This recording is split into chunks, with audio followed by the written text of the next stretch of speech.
Good morning, plant-based enzyme biotech, awesome people. My name is Karen Butler, and I'm one of the editors here at Supply Side. It's such a pleasure to have you here. Thank you for joining us. We've got a power-packed 45-minute session for you. The slides are available right now in the mobile app if you're interested in those, so you can hit them anytime. Show of hands, how many of you guys are involved with plant-based applications? Anybody? Okay, and anybody work specifically with enzymes? Enzymes biotech? All right, good. Well, you've got your work cut out for you. I read recently in a Carey article that only a tiny fraction of all the potentially available enzymes from natural resources have been discovered and utilized to date. So I thought that was really exciting with where we're headed with biotech and this session today. We have some goals I would love to share with you. Today, our speakers will share what enzymes are, how they work, and what they're capable of. They'll give examples of enzymes in action across plant-based applications such as beverage, milk, cheese, meat, and more. They'll discuss plant-based industry challenges and how enzymes can improve functional and nutritional attributes. They'll share some real-time research and market opportunities. So a lot to get in there. And with that, I would love to welcome our first speaker, George Sweetie. He's Technical Sales Representative at Amano Enzyme. Let's welcome George.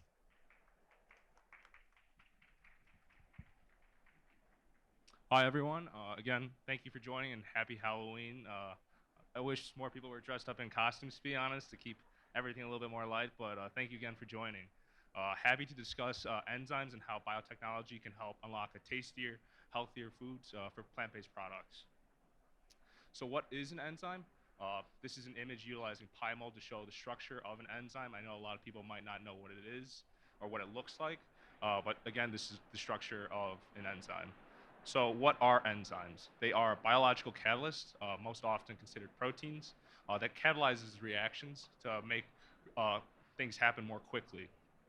Enzymes do have a very distinct conformation, therefore resulting in precise reactions on specific substrates and are mostly predictable with their products. So enzymes react on substrates utilizing either breaking them apart to take one portion of the substrate to create a new product or connecting them together, in theory utilizing a key and lock method.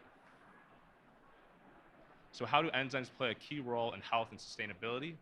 One area is that they are enabling for people who are producing products to have a more label-friendly and innovation.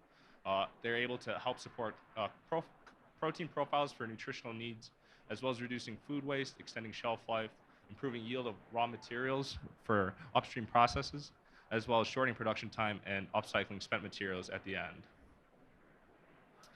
Kind of tying it back towards this topic of plant-based food products, enzymes can help make them tastier and healthier in different ways and applications. One is to increase the solubility of proteins for plant-based beverages. One, to reduce the sugar levels in plant-based milks. The next is to improve the texture and increase the protein content for plant-based cheeses. And lastly, enhance flavor, reduce salt, and boost digestibility for plant-based meat alternatives. So the first portion I'd like to kind of go into is the dairy alternative application, specifically gearing it more towards beverages, as that's one of the largest portions for plant-based products today, with the end goal of taking plant-based milk and to get as close as you possibly can to cow's milk. Plant-based milks have both functional and nutritional challenges. They do tend to be low in protein. They could be high in simple sugars such as DP1 and DP2. And because of that, they also have the ability to curdle when added to coffee, which I know some people may see when going to Starbucks or their coffee shop. It will tend to curdle and sediment will begin to fall out. And at times they could have a poor mouthfeel or not the foamability and frothability that you would like for a plant-based barista beverage. So how can specialty enzymes help in this case? One, they're able to improve the functionality of the properties of the proteins, therefore improving the protein solubility and stability at low pH while increasing the protein content. And by doing so, you're able to get a smooth and more delectable mouthfeel that could rival cow's milk. The second one would be on optimizing the sugar content, specifically creating more complex sugars, DP3, and unlocking a natural sweetness. And lastly, modifying lipid properties to boost emulsification and foamability for plant-based barista products. The first enzyme that I'd like to go over today is a protein glutaminase. This is geared for more creamy, frothy, plant-based milk. So with the protein glutaminase, basically it is deaminating the protein. It is not cleaving it, so it's just changing the functionality of it and unfolding it to a higher structure. And by doing so, it allows the protein to improve its solubility and have a better stability at a low pH. When utilizing an upstream process, you can increase the protein content, and also in the downstream process, obtain the benefits for a more smooth, delectable mouthfeel, as well as having the foamability and frothability for it. So with protein glutaminases, again, you can increase the solubility of different protein sources. When looking at the screen here, you can see that with pea, chickpea, soy, rice, comparing it to treated PG protein to non-treated, the PG will always have the higher solubility when compared to the control, showing the improved solubility and mouthfeel down the road for your final end application.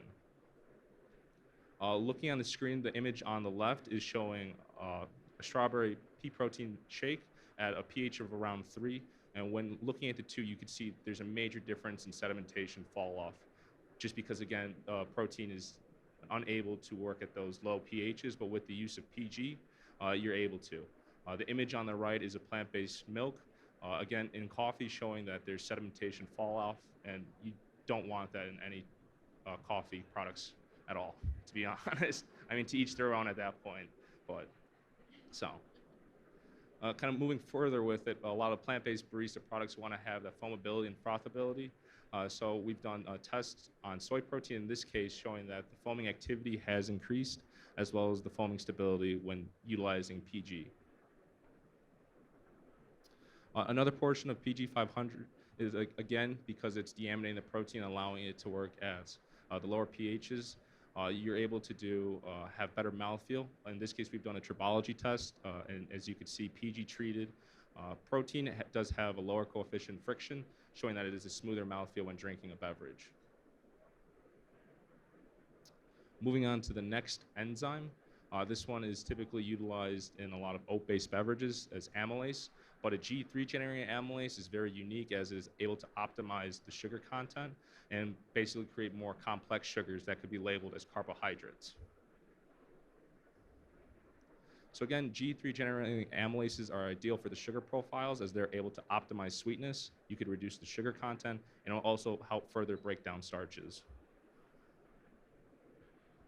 So one of the differences between DP1, DP2, and DP3 is that DP1 and DP2 are labeled as sugars, while DP3 is labeled as a carbohydrate, therefore having an improved label on your final end product. When looking at the sweetness, though, DP1 and DP2 is higher in sweetness, but again, it is labeled as an added sugar, while DP3 is labeled as a carbohydrate, so you'll have the benefits of stating that your final end product is reduced sugar, because again, it is now labeled as a carbohydrate. In terms of calorie and gram, it's fairly similar, and the characteristics are very different. But again, the main point is that DP3 is labeled as a carbohydrate in the final end product, while DP1 and DP2 are added sugars. So a G3 generating amylase will cleave starches into maltodextrose. Again, what you're looking for in the final end product. And in this case, G3 generating amylases will reduce sugar in oat milk by 50% while maintaining sweetness. So when looking at an alpha amylase or an alpha plus beta amylase, you can see that the DP1 and 2 levels are very high, but when utilizing G3 generating amylase, the DP1 and DP2 levels decrease, but increase the overall DP3 levels, and the sweetness is still fairly similar compared to the original. Switching gears a little bit from the plant-based beverage side, high-protein plant-based cheeses is one of the newer areas that we're seeing a big push in, and we're trying to help support. So again, the gap between plant-based cheeses and real cheeses is still very wide, as that a lot of ones on the market today are very low in protein and will typically utilize starches to emulate real cheese, while higher protein plant-based cheeses will lack the stretch and meltability when you start to add it into it, and also at times the savory flavor can be lacking in the plant-based cheese. Kind of again showing, just comparing between the two, of a plant-based cheese product, showing that it has around 0 grams of protein but can get up to 1 to 2. But comparing it to a dairy-based shredded cheese, 7 grams is the standard for it. And the end goal is to get as many products as close as you possibly can to its counterpart. So with enzymes, you're able to increase the protein content to match the dairy cheese, increase stretch and meltability, as well as improve texture for hard and snacking cheese. Enzymes are able to increase the stretch of it, and in this case, we're utilizing the fork and stretch method when comparing between the two. And as you can see, that there's a dramatic difference within it. Also, the meltability is very important because most likely you'd like to utilize it for pizzas or other products, and if it doesn't melt, that becomes a bigger issue for the consumer. So you want to get as close again as you to the actual product. The next image, I think, is the best way to show it, is comparing a treated uh, enzyme plant-based cheese to non-treated. It looks completely different. One looks unedible, one that I would like to avoid at all costs, and the other one actually looks like a cheese pizza, which I'd be happy to eat at that point. But again, the end goal is to get as close as you can to it. Another aspect within the plant-based industry is another key point is meat alternatives and trying to get them to be more improved in flavor as well as the digestibility. So again, some of the challenges in producing plant-based meats is first the consumer acceptance. Not many people are willing to switch over. That may be due to missing some of the savory notes, that meaty flavor notes that you are looking for when eating. Some of the texture may be different as the plant protein structure is completely changed when utilizing it against regular meat. And lastly, plant proteins can be harder to digest. So plant protein is globular and lacks savory flavor of meat. And there's two methods to try to get as much as you can out of it. One is through the extrusion method, basically where I'll unfold and align plant proteins to create a fibrous texture. The image on the right kind of shows what the general formulation and how to reach that point. But the second point is enzymes to liberate amino acids, and that would be focusing on the glutamate and cysteine, the two key points when creating a plant-based meat alternative. So one of the enzymes you could utilize in this case are proteases. They're able to increase the umami flavor as well as increase the digestibility of the protein. In this case, we're specifically focusing on textured pea protein, and the last portion is just salt reduction for utilizing proteases. Again, proteases are able to increase the umami and meatiness as it is increasing the glutamate and cysteine levels, but it can also increase all other amino acid breakdowns, which will be shown on the next slide. But again, with the use of proteases, you could introduce it with your TPP, add your other ingredients, begin mixing and molding, and then grilling it to form the patty. And you'll still now have the final end product that's similar to regular meat. So protease-treated TPP does, again, release a lot of amino acids, and that will help basically show that it is able to digest more of it because the protease is hydrolyzing the plant protein. And again, you're primarily focusing on wanting to increase the glutamate and cysteine for plant-based products, specifically for meat. And again, with utilizing proteases, it also, you will be able to use less salt as, again, that it is enhanced, and it'll also have an improved umami, saltiness, and kokomi. Overall, with enzymes, you could utilize it for all other applications, not just plant protein products itself. You could also utilize it to extend the shelf life, texturizing, adding depth of flavor, intensifying the aroma, or assisting fermentation, as well as optimizing organoleptic properties. So you could do a lot with enzymes. But that's pretty much my part, short and sweet, basically breaking it down for you. Thank you. Thank you, George. You proved me wrong. I thought, how's he going to get through all those slides? And he just breezed on through. Also, I learned that I am a food scientist because I do that fork test with the cheese quite a lot. Next up, we have Dr. Priera Panescu-Scott. She's lead scientist and plant-based specialist at the Good Food Institute. And she was also recently named to the inaugural 2024 cohort of top agri-food pioneers through the World Food Prize Foundation. So we're really honored to have her here, and thank you so much. Dr. Panescu-Scott. Is this on? Yes. Thank you so much for that kind introduction, Karen. And George, I don't know if you were trying to get a pun, but you're like short and sweet and broken down. And I was like, just like an enzyme, making those D3s.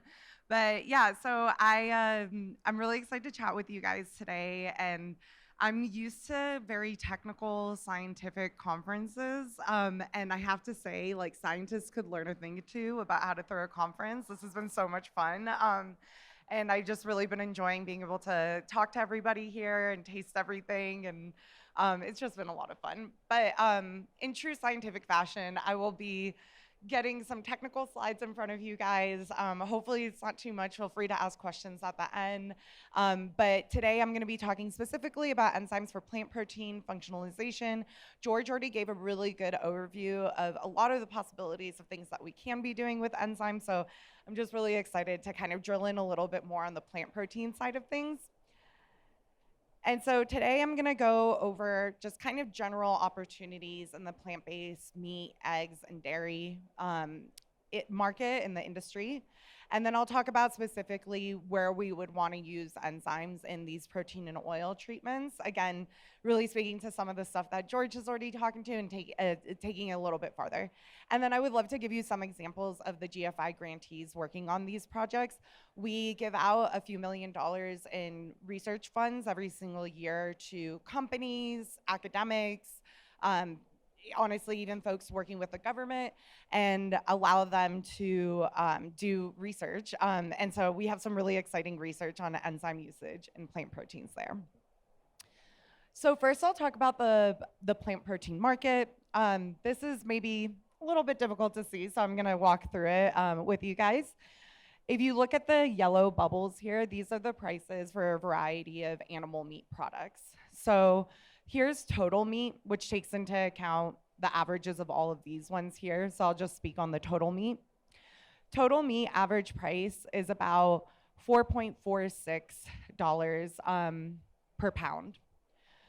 For plant-based meat, it's about $7.89. For beef, this price parity, or this price premium is a little bit lower, but we see that for chicken, pork, and turkey, that's what's driving this price premium average difference between animal meat products and plant-based meat products. And then milk and eggs are a similar story where we actually see a huge price parity difference between plant-based eggs and animal eggs. And why are these maybe not doing as well as they could be in the market? It's been stagnating over the past few years for plant-based meat, eggs, and dairy. And part of it is this price. So if you look at the breakdown for this chart, right here it says good value. And a substantial portion of people either described conventional meat as a better value or just had no opinion on that. So a substantial portion of folks do not want to try these products or maybe don't continue buying these products because of their high prices. But an even bleaker picture is when we start looking at taste. When we look at taste, people just aren't liking the taste of these products. I don't blame them. We were just showing the plant-based cheese with and without enzyme, and most of the plant-based cheeses I see on market now do look like that first picture. And as someone who is really bullish on plant-based cheese, I don't eat those.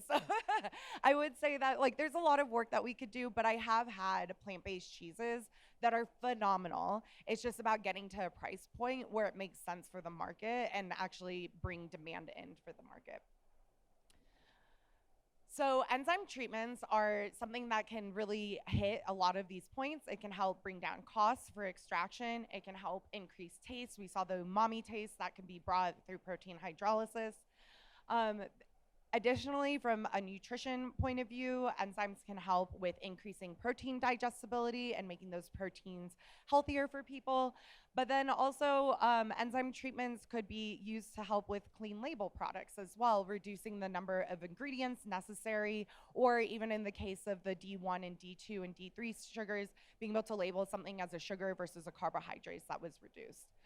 So in this picture, I have I told you guys it was going to get technical. I have a nice graph here of how do we actually get a plant protein out of a plant, right? We have to do a series of processes. If you're eating any oil, any protein, any carbohydrate that's not from a whole seed, it goes through some kind of process like this. So processing shouldn't be as dirty of a word as I think it's getting as much as I think it's happening now, because actually processing can be really, really good. And I like to use this word sympathetic processing, where there are processing methods that are actually better for protein digestibility. For instance, if you were to take a pea protein directly from a pea and just consume pea, you're not going to be getting as much of that protein as if you were to have a pea protein that was extruded, because extrusion can help with the digestibility of these proteins. So processing is not bad, but when we do go through processing, we do go through a variety of steps that require soaking the material, then drying it, and then soaking it again, and then drying it. It's a lot of back and forth. And there are different parts in the process where enzymes can absolutely help assist so that we have less of these steps going into the process and still have the same really great protein come out, or even better. Let's talk about salt reduction for a second, because I think that's a really interesting one where maybe people don't see exactly where enzymes can help with that. A lot of the salt in plant proteins comes from this extraction process. It's because we either do a salt extraction for the protein, or we do an acid-base extraction that forms the salt. And then the salt is migrated into the plant protein that ends up going into these products. If we use an enzyme step instead, there's a possibility of actually being able to circumvent that either salt usage or salt production by using an enzyme like a protease instead. So that's one way that proteases can be really, really helpful. Carbohydrates can also be really helpful in plant protein extraction, because as you imagine, when you're trying to get the plant protein out, you really need to beat down those plant cell walls in order to get a protein out of it. So carbohydrates can help with lignocellulosic material that comes with these crops to actually help break it down and then make it way easier to get the protein out. So there's a few different possibilities here. We can even look at lipases for oil structures, and I'll show an example of that later. And one other thing I'll call to here is, if you remember from George's first slide, the big structure of a protein, and it just looks like a bunch of ribbons and all tangled up and stuff. Plant proteins are like that times a million. Plant proteins are just so globular, they're so tightly squeezed, they're wound up, and that makes it really hard to have enzymes actually access them. So that lock and key model that you see with enzymes of oh, it goes into the substrate, that's going to be really, really hard sometimes to do with plant proteins because they are so tightly wound up. So there's a few challenges, but a lot of opportunity. So I'll talk a little bit about a few researchers here in my last few minutes and give really specific examples of how they're using enzymes in these production processes. Again, GFI has a grant research program. Every single year, we put out a call for grants on a specific topic, and we fund about $6 million worth of research in those projects. In this call for grants, I actually specifically asked for biological processing methods that can improve plant-based proteins. So this is very, very aligned with this presentation, and these are the grantees who ended up coming out as the leaders in that pool. So first, Dr. Simsek and Dr. Mishra from Purdue University. They're working with hemp protein. And what they're doing is they're actually using carbohydrates, in this case, to help get hemp protein out of the seed. So they're using the carbohydrates to make more soluble dietary fiber that helps with the nutritional aspect of these products. We get more fiber out. Additionally, it helps with getting the proteins out of the seed as well, like I mentioned. This project has just started, so there's not as much results, but this is a really good example of how a carbohydrates can be used for something like hemp that has a really high fiber content and needs a little bit of extra help to get that protein out.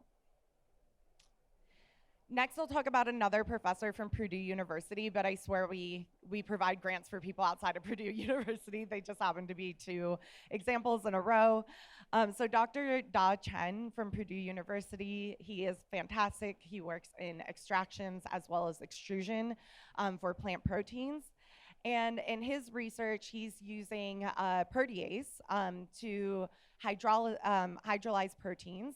So alkylase is the protein that he's using in this case. And initially what they showed is when you use the alkylase protein, you can hydrolyze, or enzyme, you can hydrolyze the protein. I think in this case, pea protein, yes. They can hydrolyze pea protein. This decreases the molecular weight of pea protein, makes it a lot more soluble. And additionally, it actually, when heated up, made a much better gel as well. And that gelation property can help a lot if you imagine with meat products that need to be really cohesive, or maybe like a yogurt. Some people are using these to make like scallops, for instance, like kind of a more gelatinous meat. That's not a very appetizing vocabulary for that, but I hope you guys are with me. So yeah, and it also improved the digestibility of these proteins. Something that Dr. Chen didn't test here that I think George, was speaking on, and I think I could hedge a bet, is like, I bet by hydrolyzing this pea protein, it maybe tastes a little bit better too. Maybe some of those umami flavors came out, but this wasn't necessarily tested in this project. So this is available, and sorry about the overlap here, but you guys have the slides, so if you want to look at the research paper, you can. The next project that he's working on is actually using this in conjunction with extrusion. So we talked about like, oh, you can use enzymes maybe instead of extrusion, but you can also use it in conjunction with extrusion to even amplify that texturized behavior even more so. The next person I would love to highlight is Dr. Meek Schlangen. She's from Wageningen University in research. She recently graduated, so I'm sure she's looking for really great postdocs, and she's just a fantastic researcher, so very excited for her. And Dr. Schlangen worked with transglutaminase. So we heard about glutaminase earlier, and now I'm talking about transglutaminase, where in this case, the glutaminase still works by forming a carbohydrate acid moiety on a glutamine residue. But in this case, if you're using enough of the protein and have enough lysines available, you can actually get it to cross-link with other proteins rather than just hydrolyzing one end of the protein. So in this case, we can actually get these two proteins to hydrolyze together. It requires open groups with lysines and glutamine. And as I mentioned before, plant proteins are really tightly wound up. They're very globular. Sometimes it's very hard to get inside of those proteins. So what Meek Schlangen actually demonstrated was that not all plant proteins act alike when we use transglutaminase. And we actually have to optimize this process. So it's really great to work with places that can do this, or researchers, or be able to trial these things on your own. In the case of this research, she showed that pea protein isolate is this is a typo, sorry, has excellent glutamine, not glutaminase, glutamine and lysine residue exposure, which allows it to cross-link. Unfortunately for mung bean, this wasn't the case for the mung bean protein isolate. However, a subsequent paper that she released did show that different extraction techniques of mung bean protein can allow those sites to be more accessible for the enzyme and allow the transglutaminase to work. So it really shows like you need to optimize not only from what type of enzyme you use, but also what type of plant protein you use. And maybe if you really want to use something like mung bean, figuring out different ways to look at different mung beans. So yeah, I think this is great. And you can really see that the pea protein isolate here is cross-linked much better rather than the mung bean protein isolate, which once they started breaking it apart, it really did start breaking apart. And I would argue, I think this fibrous structure is actually not so bad. So I think it really depends on what application you're looking for in the end. But yeah. And then I also want to spotlight Dr. Marangoni. So I'm going to be pivoting a little bit away from plant proteins.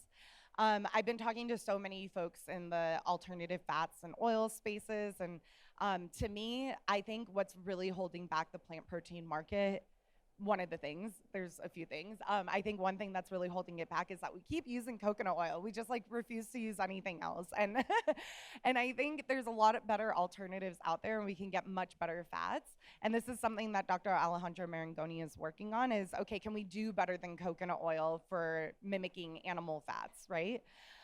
So in this case, he's converting triacylglycerides from regular sunflower oil, soybean oil, these vegetable oils that are unsaturated fats, really much healthier than coconut oil and animal fat, and using an enzyme to modify them into monoacylglycerides and diacylglycerides.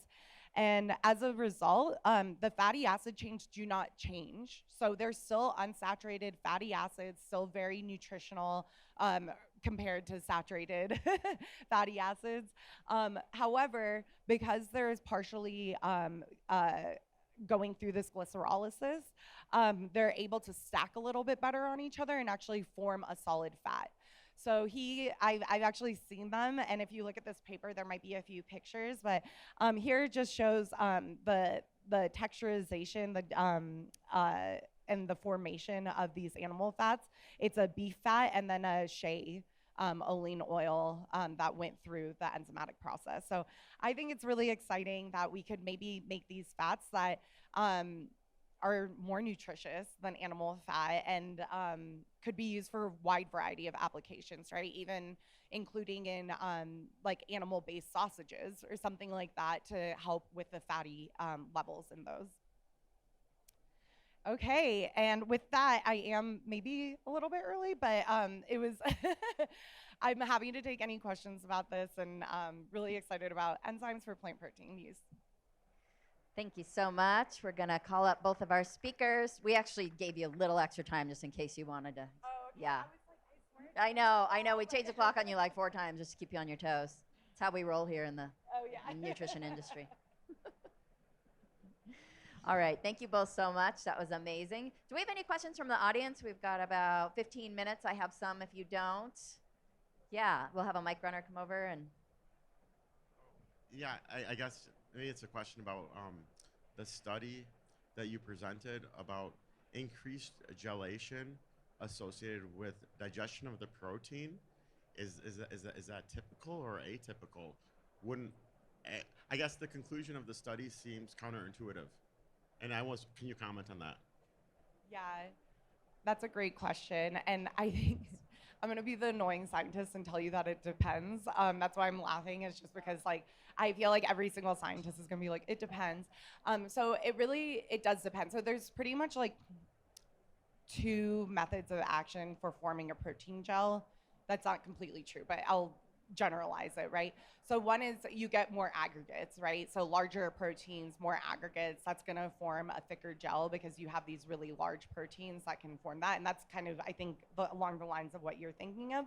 And then there's some instances where actually unraveling the protein provides more opportunity for covalent or non-covalent bondage between the different protein chains.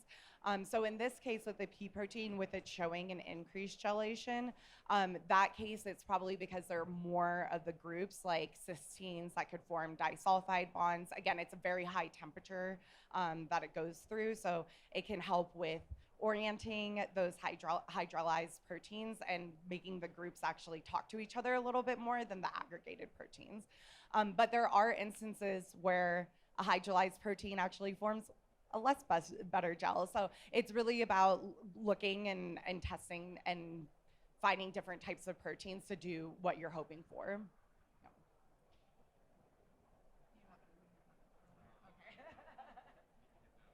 Other questions?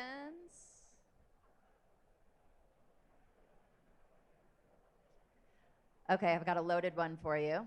Are we in the realm of GMOs here? Is there kickback on that? Is this normal scientific? Is it commonly accepted? Help us navigate. So I can touch on that. When working with customers, typically within the food industry, a lot of times they like to avoid GMO, but there are benefits in utilizing them as in terms of cost of production. You could utilize a GMO enzyme and be able to hit it better than a non-GMO. But again, it comes down to the application in industry. But I think for the food industry, most people are still hesitant on utilizing GMO enzymes.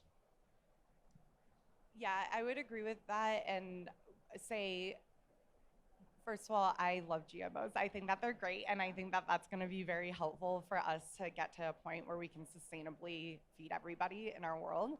I will say that as my stance. That being said, like there's obviously, if you're in the market and you're trying to get your product sold globally, you can go through a lot of pushback. So there are definitely enzyme solutions out there that are non-GMO. Many of the ones that we both presented on today, we can absolutely have those enzymes non-GMO.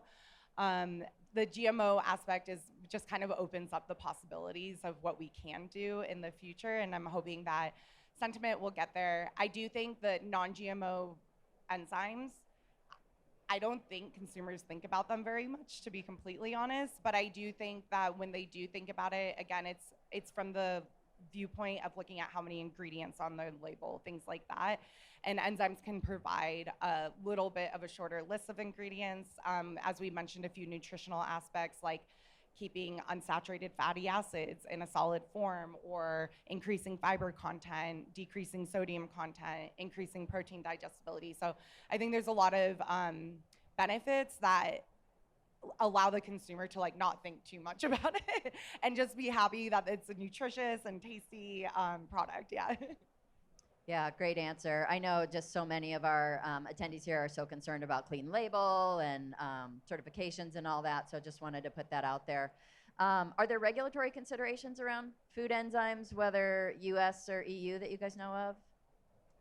I think one of the biggest ones right now is regarding the FDA stance on labeling for gluten-free.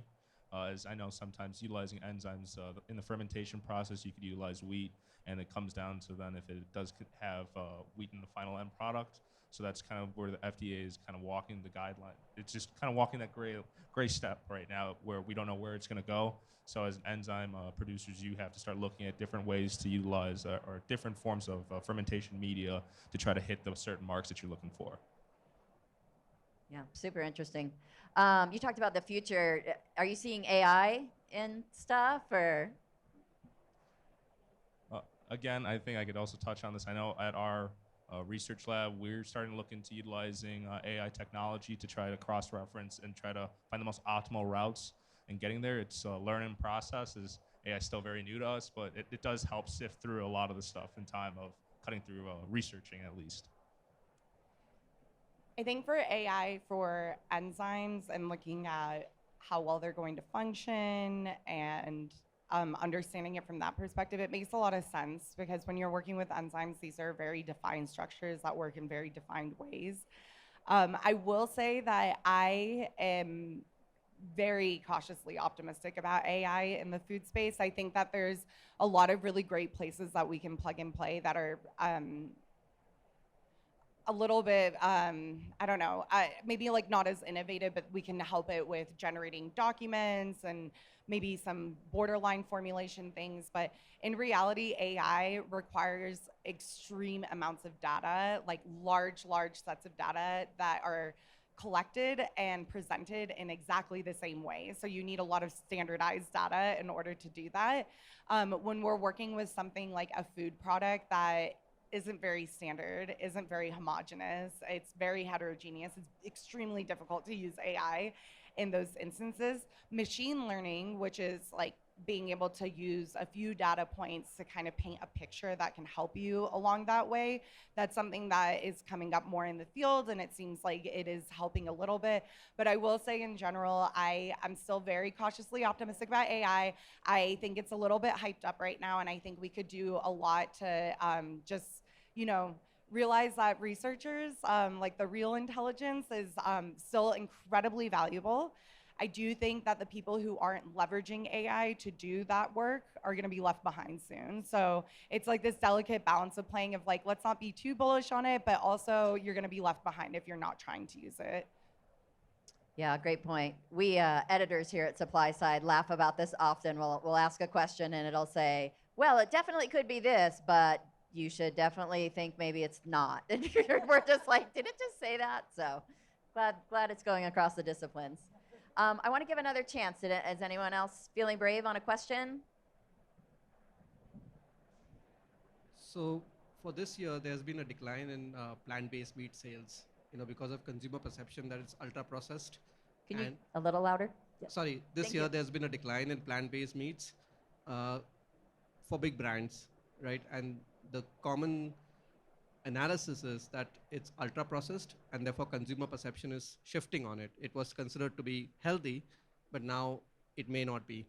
That's what people seem to think. Can you just talk a little bit about that in terms of consumer perception and the health benefits around it?